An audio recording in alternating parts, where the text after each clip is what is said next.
Senator Merkley. Thank you very much, Mr. Chair, and welcome, Senator Perdue. Welcome, Dr. Crowley.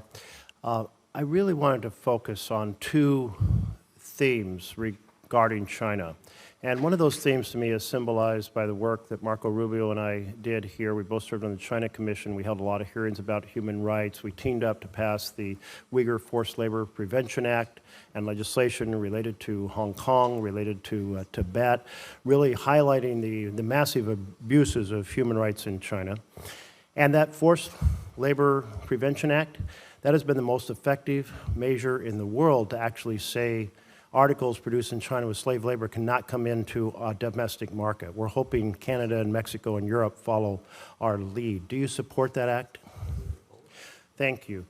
There's another thread, though, in potential foreign policy with China that I think is better symbolized by Elon Musk.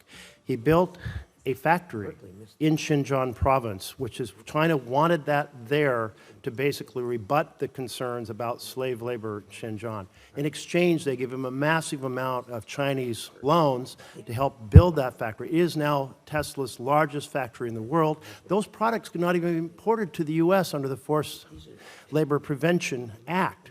In addition, he has said things about China like China is more responsive to the happiness of people than in the U.S. That bothers me. He has said, I'm kind of pro-China on another occasion.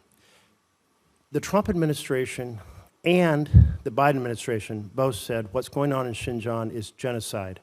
It's horrific. I'm very concerned about that. I want for our representation, which you will soon be carrying forward, to be shining a light on the abuses in China, the suppression, the transnational repression against the Chinese diaspora around the world. It puts a huge contrast between where we stand in terms of freedom for people in the world and where China stands in terms of repression of freedom in the world. Which theme? The theme symbolized by Marco Rubio in putting a spotlight on the repression and human rights abuses and the genocide, or the Elon Musk theme, where he wants our government to help him do more and more business in China. Which theme are you going to represent? Well, first, I enjoyed our conversation, Senator, and this topic came up in there, and I really appreciate your heart for this. I've watched it for 10 years, and I respect that. One of my top responsibilities as the spokesperson for the people of America and this administration is to make sure they understand how deeply we feel about the atrocities. There's no other word for it. So I agree with you that we cannot turn a blind eye, not just in Xinjiang, but I mean, everywhere we see it. You know, if you look at the slave labor, it's one of the things they used to basically cheat the WTO system that wanted to have equal and fair trade around the world. My view right now, if America doesn't stand up for that, no one else will. Well, I appreciate your response. I hope when the pressure comes from very powerful American entrepreneurs that says, we want you to help them do more business in China rather than pointing out the human rights concerns, that you'll point out those human rights concerns. And it sounds like that's where your heart is, and I appreciate that. I want to turn to the U.S. Agency for Global Media, Voice of America, that was shut down. And when it was shut down, China entities said, hey, this is great. They celebrated. They really resented Voice of America putting a spotlight on the genocide in Xinjiang. They really resented spotlighting Chinese aggression in the South China Sea.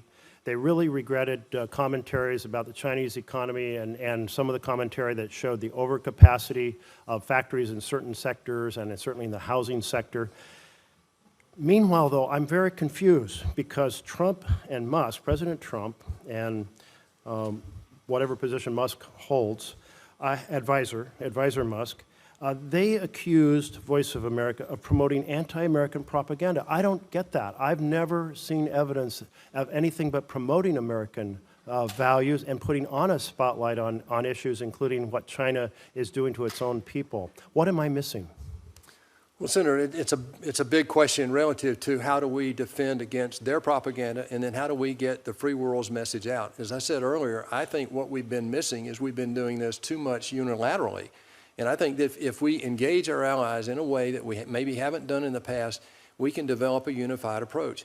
Going back to the funding of that, I think once we see that the investment strategy of those funds is consistent with foreign policy, this strategy will be developed, in my opinion. As a voice, as Ambassador of the United States in China, I will echo this dramatically over there. It's one of our top priorities, and this is something that we will not give up on.